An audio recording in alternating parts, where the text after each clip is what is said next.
Sir वो माँ बाप वाली बात शादी की, ये सब पहले करके देखा हुआ है। बस फालतू की मेहनत होती है, भाग दौड़, और कोई रिश्ता नहीं बनता इसलिए। और जन्म पत्री वो मानते नहीं हैं।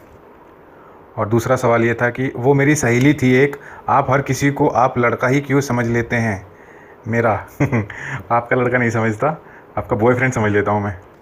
यार एक बात बताओ, गलती तो तुम खुद करती हो और फिर आप गलती मेरी निकाल देती हो। अब आपको तो बिल्कुल भी नहीं लग रहा होगा ना कि आपने कोई किसी भी तरीके की गलती की है। आप तो यही सोच रहे हो कि नहीं, गलती तो दूसरे ही करते हैं, आप तो गलती करती नहीं हो। तो मैं आपको आपका मैसेज बताता हूँ, फिर आप सोच विचार करना अगर आप चाहें तो कि गलती किसकी है।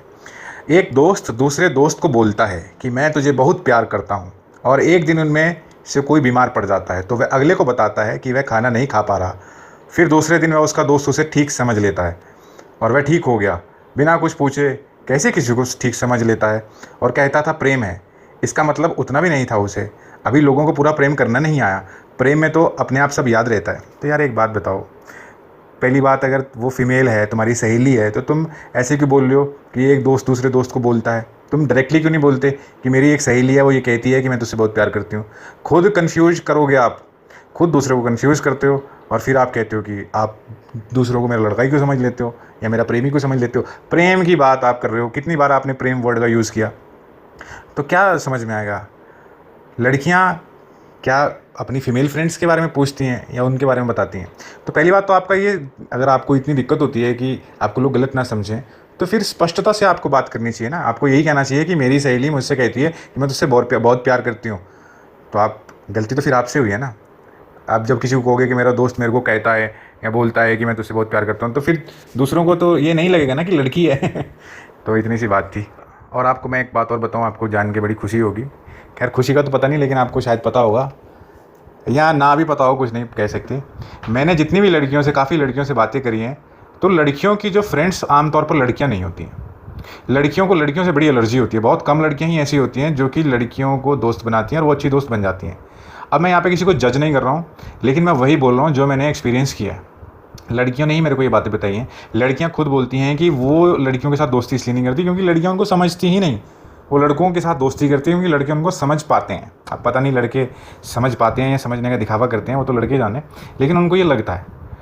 और काफ़ी लड़कियों ने ये भी, और जो काफ़ी लड़कियों को मैं जानता हूँ, तो वो जो बात करती हैं, काफ़ी लड़कियों ने मेरे को बताया कि उनकी जो बात होती है ना, बहुत सुपरफिशियल लेवल पे होती है। मतलब फॉर्मेलिटी ही बातें करती हैं। वो कुछ पर्सनल, इतना पर्सनल बातें नहीं करती हैं क्योंकि उनको लगता है कि ये जज कर सकती है मेरे को।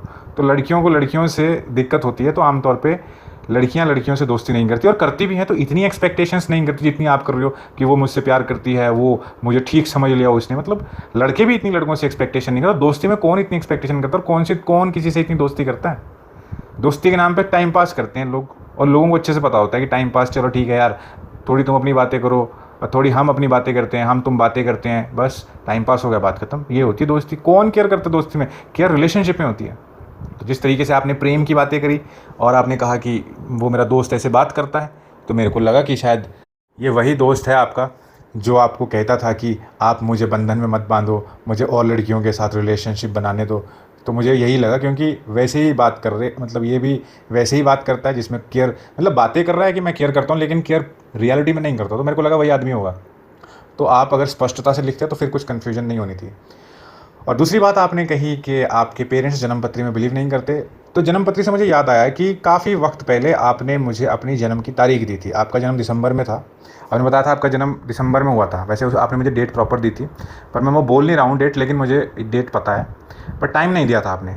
तो मैंने जब आपकी जन्मपत्री देखी तो उसमें मैंने देखा कि जो आपका गुरु है वो रेट्रोग्रेड है, और काफ़ी सूर्य शनि भी पीड़ित हैं, जिससे कि आपके जो रिश्ते हैं अपनी फैमिली के साथ ख़राब होने के बिल्कुल ऐसे संकेत मिलते हैं कि रिश्ते, पिता और पुत्री में रिश्ते बिल्कुल भी अच्छे नहीं होते।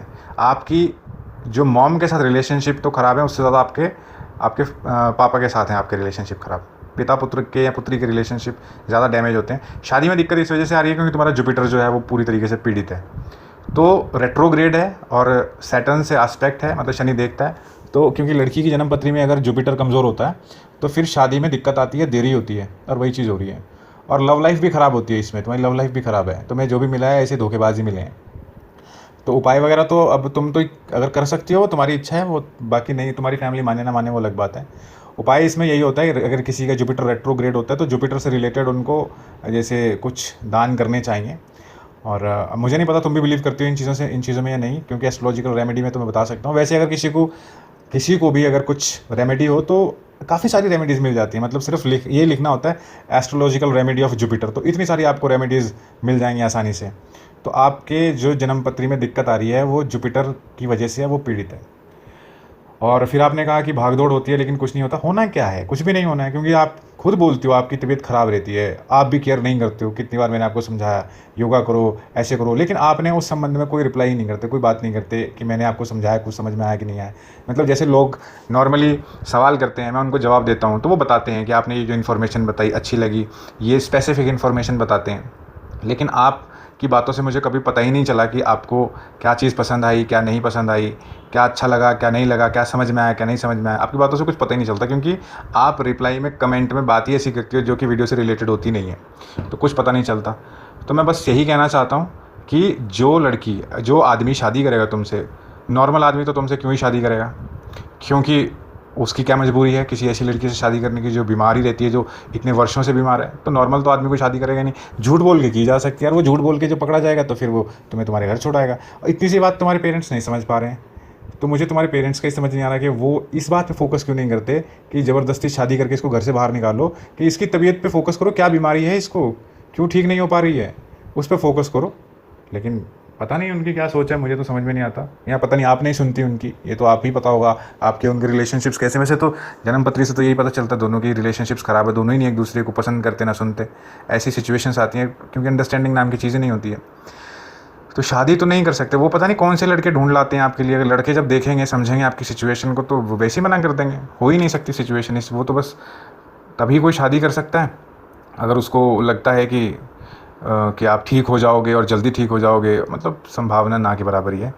तो मैं बस यही कहूँगा कि ये सब चीज़ें जो तुम एक्सपेक्टेशंस करती हो, चाहे लड़कों से, चाहे अपने बॉयफ्रेंड से, या अपनी ये जो फ्रेंड है, तुमने एक बार पहले मेरे को बताया था कि तुम्हारी एक सहेली है, वो खुद तो लोगों से बातें करती थी लेकिन तुमको बोलती थी किसी से बात नहीं करना। तो यार आप जब दोस्त बनाते हो थोड़ा सा देखा करो, ऐसे जल्दबाजी मत किया करो दोस्त बनाने की। और ये जो लोग क्या कहते हैं उस पर फोकस नहीं करना चाहिए, लोग क्या करते हैं वो मैटर करता है, क्योंकि लोग आमतौर पे झूठ ही बोलते रहते हैं, लेकिन वो जो करते हैं उससे पता चल जाता है कि वो क्या चीज़ सोचते थे, क्या चीज़ समझते थे। तो इस बात पे आपको ध्यान देना चाहिए। ध्यान शब्दों पे ना दिया जाए, ध्यान कर्म पे दिया जाए, कि अगर कोई कहता है कि मैं तुम्हारी केयर करता हूँ तो वो जेन्युइनली उसके एक्शंस में है या नहीं है। इस चीज़ पे ध्यान देना चाहिए। और जो लोग आपकी केयर नहीं करते, आपको भी अपना वक्त और एनर्जी ऐसे लोगों पे वेस्ट नहीं करनी चाहिए। सिंपल सी बात है।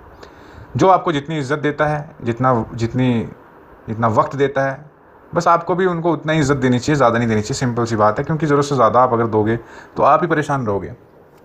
और बस मैं यही कहूँगा यार, अपना सेहत पे फोकस करो। सेहत है तो तभी जीवन में कुछ मज़ा है, स्वाद है। और लोग क्या करते हैं कि जो उनकी प्रॉब्लम्स हैं, जो इश्यूज़ हैं, उन पर फोकस नहीं करते हैं, वो बस उस चीज़ से भागते रहते हैं। उनको लगता है कि जब किस्मत बदलेगी तो सब ठीक हो जाएगा। किस्मत तो जब बदलेगी, लेकिन हमें भी तो कर्म करते रहना चाहिए ना। और अगर ज्योतिष में बिलीव करते हैं, एस्ट्रोलॉजी में बिलीव करते हैं, तो छोटे मोटे उपाय करते रहने चाहिए। जैसे पशु पक्षियों को अनाज का दान दे दिया, जैसे कुत्तों को रोटी डाल दी, पक्षियों को जैसे सतनाजा होता है, 7 अलग अलग किस्म के अनाज होते हैं, वो डाल दिया। जैसे बृहस्पतिवार को किसी पीली चीज़ का दान कर दिया, जैसे छोटे बच्चे होते हैं 1-2 केले का दान कर दिया, जितनी आपकी क्षमता हो, पीली चीज़ का दान कर दिया। शनिवार को काले रंग की चीज़ का दान कर दिया, जैसे काले चने होते हैं, काली दाल होती है। ये काफ़ी सारे रेमेडीज़ हैं, आप ढूंढोगे तो मिल जाएंगे। तो छोटे छोटे दान करते रहने चाहिए। और अपनी सेहत पे ध्यान दो, आप थोड़ा प्राणायाम करो, ब्रीदिंग एक्सरसाइज करो। ये सेहत अपने आप नहीं ठीक होने वाली, और अगर आप ध्यान नहीं दोगे ये और वक्त के साथ ख़राब होती चली जाएगी। और अपने पेरेंट्स के साथ बिल्कुल भी मत उलझो, बिल्कुल आर्ग्यूमेंट्स नहीं करने हैं, बिल्कुल चिल्ला के बात नहीं करनी है, बदतमीज़ी से बात नहीं करनी है, क्योंकि आपके सूर्य चंद्र कमज़ोर हो जाएंगे, उससे आपकी सेहत और आपका मन परेशान रहेगा। और पेरेंट्स अगर आपको फोर्स करते हैं कि नहीं मुझे शादी करनी है, तो आप उनको सिंपल कह दो, शादी आप कैसे कर दोगे, कौन एक्सेप्ट करेगा मेरे को, पहले मुझे सेहत ठीक करनी है। लेकिन वो कहेंगे कि नहीं हमें तो करनी है, तो आप उनको साफ बोल देना, शादी अगर करनी है तो लड़के को मैं बिल्कुल सही बताऊंगी कि मेरी ये समस्या, अगर वो मुझे एक्सेप्ट करे ऐसे तो ठीक है, नहीं तो बस ठीक है। मैं झूठ नहीं बोलूँगी कि वहाँ पे जाऊँ और फिर वो मेरे साथ मुझे देखे और फिर मुझे यहाँ पे छोड़ जाए, ये सब मैं नहीं कर सकती। लेकिन ये सब प्यार से कहना होता है, लड़ाई झगड़े से नहीं कहना होता। और आप अपने घर में रिलेशनशिप्स, अपने भाई है जो भाभी है, इनके साथ भी थोड़े अच्छे करें, ताकि ये भी आपके सपोर्ट में आए। सभी के साथ लड़ाई झगड़ा करना अच्छी बात नहीं होती। हो सकता है आप ठीक हों, सही बात हो आपकी, लेकिन कहने का तरीका होता है। दूसरे को समझें। अगर आपको समझ नहीं आ रहा तो दूसरे से सवाल करें कि आप ऐसा क्यों सोचते हो, ताकि आपको उनका पक्ष समझने को मौका मिले, आप समझ पाएँ और आप उनको अपना पक्ष समझा सकें। ये सब इज़्ज़त प्यार के दायरे में हो सकता है, इज़्ज़त प्यार से हो सकता है। चीखने चिल्लाने से कोई नहीं सुनता। इज़्ज़त करवानी है तो इज़्ज़त करनी पड़ती है, सिंपल सी बात है। और मैं बस यही कहूँगा कि जितना हो सके आप अपना वक्त अपने आप को दें, अपने ऊपर लगाएं, अपनी सेहत के बारे में पढ़ें ज़्यादा से ज़्यादा। इतनी इन्फॉर्मेशन है, आप तो पढ़े लिखे समझदार व्यक्ति हो, इतनी इन्फॉर्मेशन है, इतनी वीडियोज़ हैं सेहत से संबंधित, जो भी तुम्हारी समस्या है उससे संबंधित वीडियोज़ देखो, इन्फॉर्मेशन निकालो, सोचो विचारो क्या किया जा सकता है। लोग रोते रहते हैं इस बात को सोच सोच के कि उनकी प्रॉब्लम्स है, उनकी समस्या है। उनको फोकस ये करना चाहिए कि ये जो समस्या है इसको ठीक कैसे किया जा सकता है। इस चीज़ पे फोकस करेंगे, अगर आप ऐसा सोचेंगे तो कुछ ना कुछ समाधान आप निकाल लेंगे। इसमें कुछ भी डाउट और कन्फ्यूजन नहीं है। लेकिन सोचोगे नहीं तो क्या समाधान निकलेगा। Thank you.